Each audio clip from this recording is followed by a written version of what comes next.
बड़ी खबर के साथ, और बड़ी खबर है सुप्रीम कोर्ट से जुड़ी हुई। दरअसल भाजपा के नेता निशिकांत दुबे ने एक बयान दिया था सुप्रीम कोर्ट को लेकर। फिलहाल जेपी नड्डा के द्वारा ट्वीट करके सिरे से इसको खारिज कर दिया गया है कि उनकी व्यक्तिगत राय है निशिकांत दुबे की और हमारा इससे कोई वास्ता नहीं है।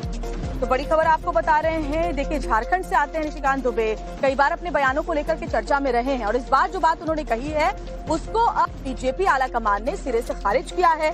और दरअसल निशिकांत दुबे ने कहा था कि कोर्ट अपनी सीमाओं से बाहर जा रहा है और इसी को लेकर अब जेपी नड्डा ने स्पष्टीकरण दिया है, ट्विटर के प्लेटफॉर्म के जरिए ट्वीट किया है। आपको दिखाते हैं डिटेल।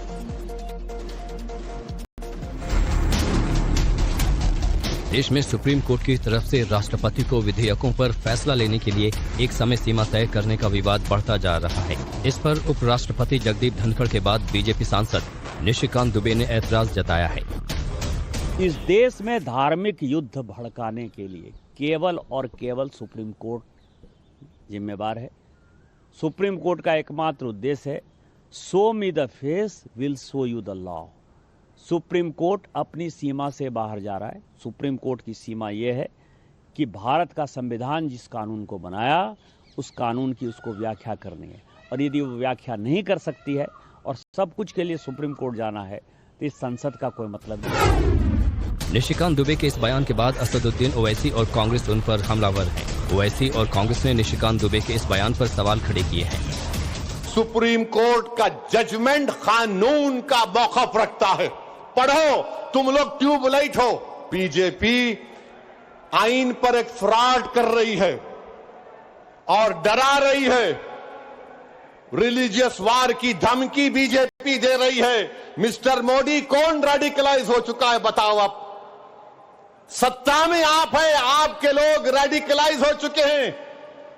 इतना रेडिकलाइज हो चुके हैं कि कोर्ट को धमकी दे रहे हैं, रिलीजियस वार हो जाएंगी। कोर्ट के खिलाफ इस तरह के जो वक्तव्य लगातार आ रहे हैं, मैं समझता हूं ये दुर्भाग्यपूर्ण है।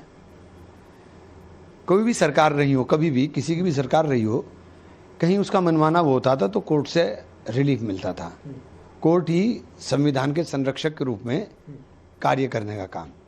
ऐसा नहीं कि देश में पहली बार ऐसा हो रहा हो। पहले भी बहुत सारे मसले ऐसे हुए कि पूर्ण बहुमत की सरकारों के खिलाफ सुप्रीम कोर्ट ने खड़े होकर के फैसले दिए।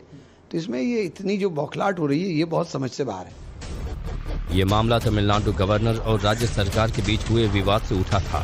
सुप्रीम कोर्ट ने 8 अप्रैल को आदेश दिया था कि राज्यपाल के पास कोई वीटो पावर नहीं है, तो वहीं बिल पर राष्ट्रपति को 3 महीने के अंदर फैसला लेना होगा। ये ऑर्डर 11 अप्रैल को सामने आया था।